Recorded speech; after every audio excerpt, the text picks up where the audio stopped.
সাংবাদিক বৈঠকে ফিরাদ হাকিম, আমরা সেদিকে এখন নজর রাখবো।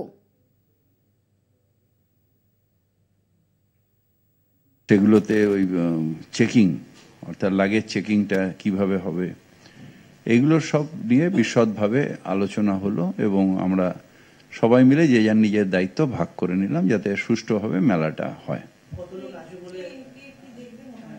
এটার মধ্যে যে দেখবে হলো পিএইচই দেখবে হচ্ছে বেসিক ইনফ্রাস্ট্রাকচার, ওই প্যান্ডেল ট্যান্ডেল করা, কর্পোরেশন দেখবে রাস্তা বালি ফেলা ওখানে রাখা, ফায়ার ফাইটিং তাদের নিজেদের ডিপার্টমেন্ট দেখবে, পুলিশ তাদের নিরাপত্তা দেখবে, ট্রান্সপোর্ট নিজেদের বাস সার্ভিস দেখবে, কনজারভেন্সি সার্ভিস ক্যালকাটা কর্পোরেশনের রোজ, তারপরে আমাদের যে টয়লেটগুলো বসাবেন এগুলো সব পরিষ্কার করার দায়িত্ব কলকাতা কর্পোরেশনের থাকবে, হেলথের ওখানে কলকাতা কর্পোরেশনের দায়িত্ব থাকবে যাতে হেলথের ওখানে পুরো ব্যবস্থা থাকে এবং কোভিড টেস্টিং ওখানেই হবে।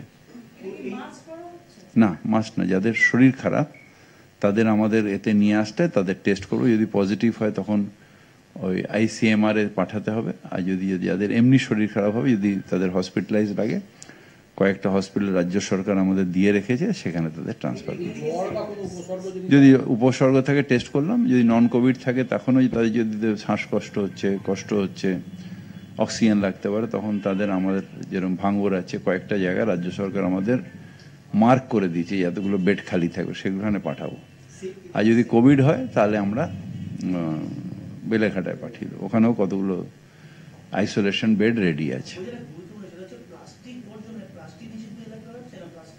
প্লাস্টিক থাকবে না, প্লাস্টিক সব জায়গায় গঙ্গাসাগর মেলায় কোথাও প্লাস্টিক নিয়ে যেতে মানা করা হয়েছে, কারণ এনভায়রনমেন্ট মিনিস্ট্রি থেকে এটাকে একদম রিড করে দিয়ে আমাদের পলিউশন কন্ট্রোল বোর্ডও এটা খুব স্ট্রিক্টলি ইমপ্লিমেন্ট করছে।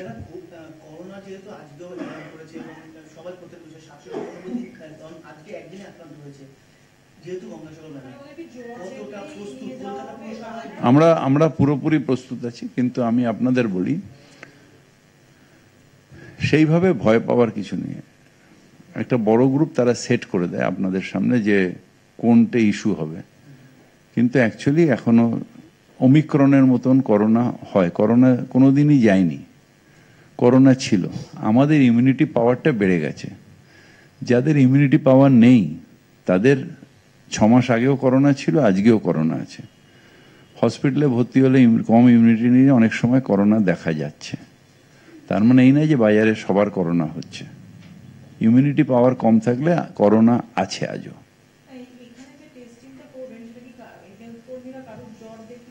হ্যাঁ, হেলথ কর্মীরা জ্বর দেখলে তখন তাদের জ্বর, কাশি, সর্দি তাদের টেস্টিং হবে।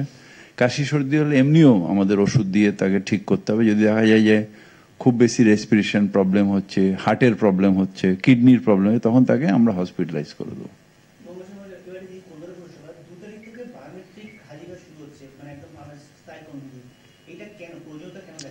তার কারণ হচ্ছে যে আমরা মানুষের করে কলকাতা চলে, আর মানুষকে সার্ভিস দেওয়ায় আমরা 100% কমিটেড। তাই বেশিরভাগই আমাদের কর্মী তারা কাজ করেন, কিন্তু 2-4 জন কর্মী আছেন তো যারা কাজ করেন না, আসি যাই হয়, কিন্তু বেশিরভাগই কর্মী, আমি বলছি বারবার করে, বেশিরভাগই কর্মী কাজ করেন এবং তারা কাজ করেন বলেই আমরা এত সাকসেস রেট আমাদের।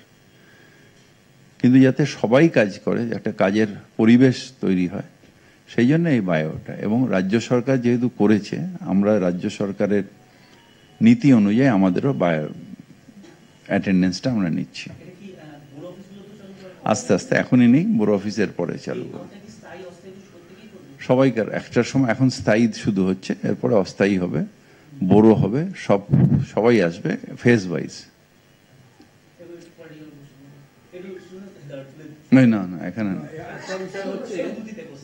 কলকাতার এই যে ফুটপাথ, আপনারা এর আগেও বলেছেন যে প্রচুর টাকা খরচা হয় মেনটেন্যান্সের জন্য, কারণ ফুটপাথে যে খাবারের দোকানগুলো আছে ওরা ওয়েস্টেজ ফুডটা ফেলে দেয়, ফলে ওখানে এই মানে র্যাট থেকে আরম্ভ করে বিভিন্ন ধরনের এগুলো হওয়ার জন্য ওরা গর্ত হয়, ভেঙে যায়। আপনারা ইয়েলো বিন, ব্লু বিন দিয়েছেন, তা সত্ত্বেও দেখা যাচ্ছে বিবিডিবাগ অঞ্চলে আমাদের চোখে পড়েছে যে প্রচুর অংশে এইভাবে খাবার ফেলা। যদি এরপরে দেখা যায়, বারবার করে রিকোয়েস্ট করছি, দেখা যায় যে সত্যি সত্যি ওয়েস্টেজ ফুটপাতে ফেলছে, নোটিশ হয়ে তার এগেনস্টে কেস হবে এবং তাকে মিউনিসিপ্যাল কোর্টে হাজিরা দিয়ে আইন অনুযায়ী ব্যবস্থা নেওয়া হবে। এবং যারা করছে তাদেরকে তুলে দেওয়া হবে?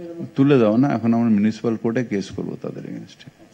বলছি, মহর্ষি দেবেন্দ্র রোডে আজকে একটি জলের পাইপ, পুরসভার জলের পাইপলাইন থেকে জল কানেকশন মোটরের মাধ্যমে নিতে গিয়ে ইলেকট্রিক একটা ছেলে মারা গেছে মিনাদি পুরোহিত মিনাহাজরার বর্ডারে।